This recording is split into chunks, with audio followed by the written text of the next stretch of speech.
Wax museums की जब भी बात होगी सबसे पहला नाम जो जहन में आएगा या जो नाम लिया जाएगा वो मदाम तुसाड्स का होगा। तो आइए मेरे साथ चलते हैं मदाम तुसाड्स के वाशिंगटन डीसी म्यूज़ियम में।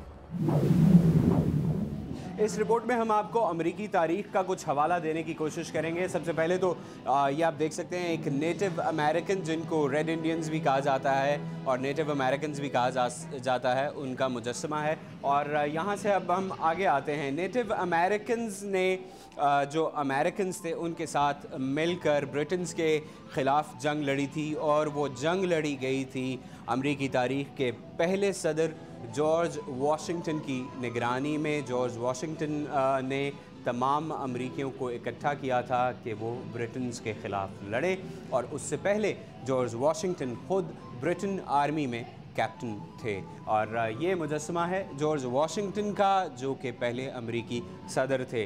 यहाँ से हम आगे आए। ये बड़ा इंटरेक्टिव, एक और चीज़ आपको बता दूँ कि बहुत ज़्यादा इंटरेक्टिव साइड है इस म्यूज़ियम की। यहाँ पर मुख्तलिफ़ अमरीकी सदूर के मुजस्समे रखे गए हैं, उनके हवाले से क्या क्या चीज़ें बहुत ज़्यादा मशहूर थी उसके बारे में बताया गया है। यहाँ से हम आगे आएँ तो रॉबर्ट ई ली हैं जो कि आर्मी का हिस्सा भी रहे, उनका ये मुजस्समा है और इनकी थोड़ी सी तफसीलात भी आपको बता दूँ। लेकिन उससे पहले ये बताऊँ कि यहाँ पर लोगों की तफरीह के लिए उस दौर की आर्मी के जो यूनिफॉर्म्स होते थे वो भी रखे गए हैं। और ये वो हैट है जो उस दौर में मिलिट्री के पास हुआ करती थी। और ली के बारे में जो एक ख़ास बात है वो ये है कि इनके वालिद ने अपनी ख़ानदानी प्रॉपर्टी जो है वो सारी हार दी थी और इनकी जो परवरिश है वो इंतहाई सख्त माली मुश्किलात के दौरान हुई थी। और एक वक्त ऐसा भी आया कि ली की जो प्रॉपर्टी थी वो वर्जीनिया के पास, जो वर्जीनिया स्टेट है उसके पास चली गई। और आज इनकी प्रॉपर्टी पर आर्लिंगटन सेमेट्री बनी हुई है, वो सेमेट्री जहाँ पर अमरीकी फ़ौजियों को दफन किया जाता है, वो फ़ौजी जो कि किसी मिशन पर हलाक हो जाते हैं। यहाँ से हम आगे चलें तो आपको जो चीज़ मुझे अभी दिखानी है, लेकिन उससे पहले मुझे ये हैट वापस रखना है क्योंकि यहाँ के जो जितने भी कॉस्ट्यूम्स होते हैं उनको वापस अपनी जगह पर रखना बहुत ज़रूरी है ताकि बाद में आने वाले जो विज़िटर्स हैं वो भी इनको देख सकें और वही चीज़ों को एक्सपीरियंस कर सकें। यहाँ से आगे ये एक क्विज़ है। इस क्विज़ में वो अमरीकी सदर जिनको कत्ल कर दिया गया था, जिनकी असैसिनेशन हुई, उनके बारे में तफसीलात हैं। सबसे पहले जॉन एफ कैनेडी हमें यहाँ पर नज़र आते हैं, उनके हवाले से कुछ सवालात हैं। और इसका जो बुनियादी मकसद है वो ये है कि लोग किसी तरह से अपने नॉलेज को टेस्ट कर सकें और वो लोग जिनको कुछ हकीकतों का नहीं पता वो इनको इम्प्रूव भी कर सकें। तो ये सवाल था कि जॉन एफ कैनेडी को कहाँ पर कत्ल किया गया था, जो कि डैलस टेक्सास था। और इसी तरह आगे अगर हम चलते जाएँ तो जो दीगर अमरीकी सदूर जिनको कत्ल किया गया उनके हवाले से भी कुछ सवालात हैं। प्रेसिडेंट अब्राहम लिंकन को किसने कत्ल किया?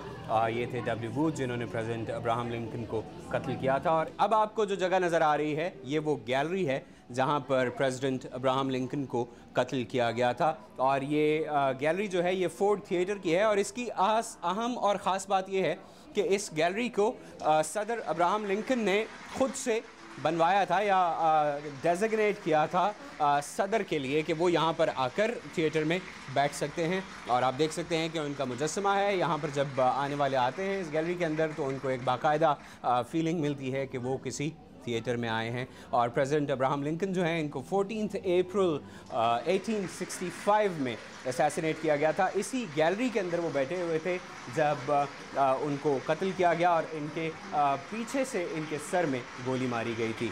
यहाँ से अगर हम निकलेंगे और आगे चलेंगे तो अब आपको एक ऐसी जगह पर मैं लेकर जाऊँगा जहाँ पर बहुत से अमरीकी सदूर की तस्वीर और उनके मुजस्समे आपको नज़र आएंगे। इनके दौर में सिविल राइट्स मूवमेंट का आगाज़ हुआ था।